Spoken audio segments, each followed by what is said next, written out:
A chilling motive has emerged in the assassination of Charlie Kirk, shaking the nation. What drove 22-year-old Tyler Robinson to commit this heinous act? Stay tuned as we uncover the shocking truth. Welcome to Untold Crimes and Affairs, your source for gripping true crime stories. On September 10, 2025, 31-year-old Charlie Kirk, the outspoken founder of Turning Point USA, was fatally shot in the neck during an open mic debate at Utah Valley University. A single, precise shot from a rooftop 140 yards away ended the life of a conservative icon, leaving behind his wife, Erica Kirk, a former Miss Arizona, and their two young children, a 3-year-old daughter and a 16-month-old son. Graphic videos of the shooting flooded social media, sparking nationwide outrage and grief. Vigils have sprung up from Turning Point USA's Phoenix headquarters to campuses in Arizona and Florida, with flowers piling up under American flags.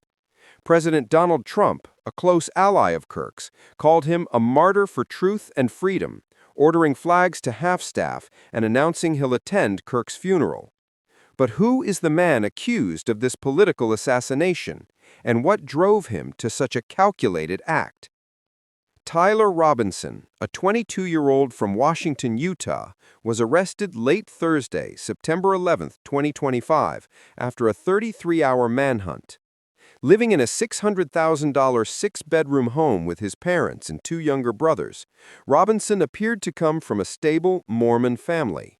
His father, Matt Robinson, a 27-year veteran of the Washington County Sheriff's Department, and his mother, Amber, a social worker, raised a seemingly tight-knit family. Tyler was once a stellar student, earning a $32,000 scholarship to Utah State University, where he studied pre-engineering for one semester in 2021. But beneath this facade, a darker side emerged. At a family dinner, Tyler ranted about Charlie Kirk's upcoming event at Utah Valley University, calling him full of hate and spreading hate for his conservative views.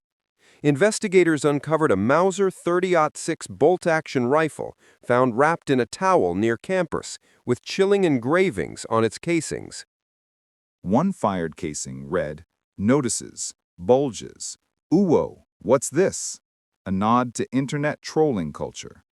3 unfired casings bore taunts, "Hey fascist, catch," with arrows mimicking a video game move. "Oh Bella Ciao, Bella Ciao, Bella Ciao Ciao Ciao," an anti-fascist anthem. And, "If you read this, you are gay, LMAO." These messages, blending memes with anti-conservative sentiment, suggest a deep ideological grudge. Tyler's roommate shared Discord messages revealing premeditation. He discussed retrieving the rifle from a drop point and hiding it in a bush, even mentioning the scope and engravings. It's just been a shock ever since I found out about the incident.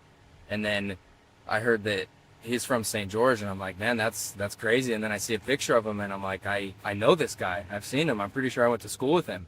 And then talking with other classmates,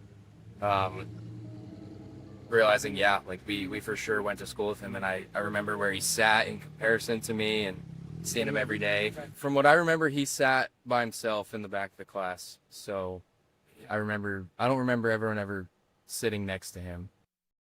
The case takes a shocking turn. Tyler's own father turned him in. After the FBI released surveillance images showing a suspect in a Black Eagle-themed shirt and Converse shoes, Matt recognized his son. Tyler confessed to him, saying he'd rather die than surrender.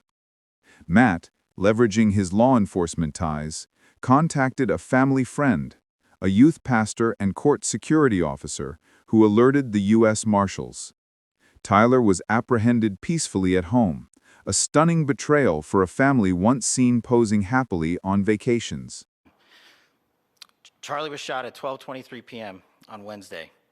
The first FBI agents arrived on scene in 16 minutes with chiefs of police at 12:39 and secured the scene. The FBI immediately launched fixed-wing assets. We utilized these assets to transport personnel specialty technicians, hostage rescue teams. We also utilize these assets to go back and forth from the East Coast and here in Utah to transport forensic evidence and other evidence that will be analyzed and is being analyzed at our FBI laboratories in Quantico and other laboratories, including the ATF.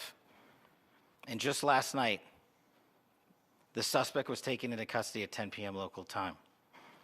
This is very much an ongoing investigation, as the governor said, and we will continue to work with state and local authorities to develop the investigation, to provide them the evidence they need for their ongoing prosecutions, and we will be here to answer every call they absolutely have, as long as it takes, for as long as we need to find and apprehend whatever suspects were involved in this crime.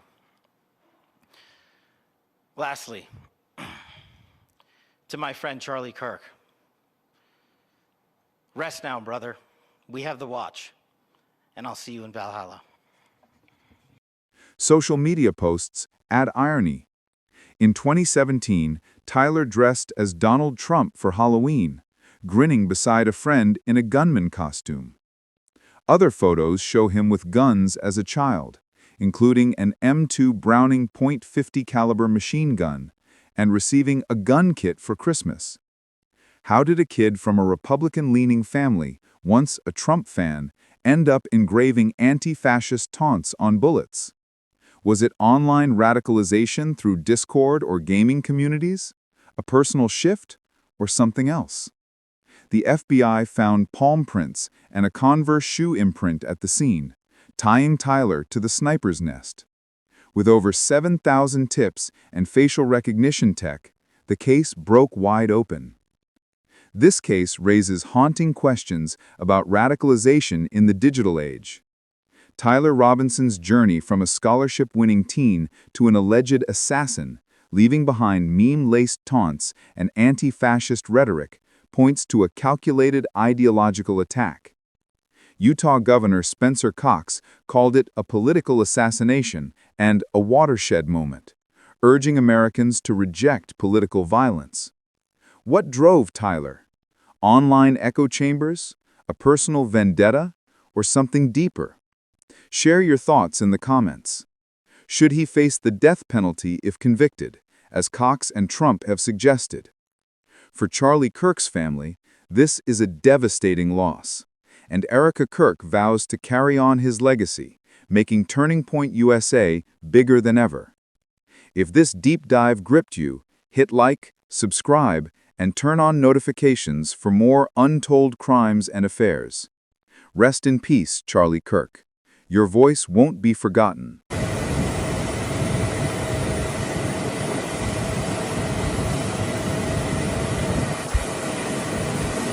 Stay curious and stay safe.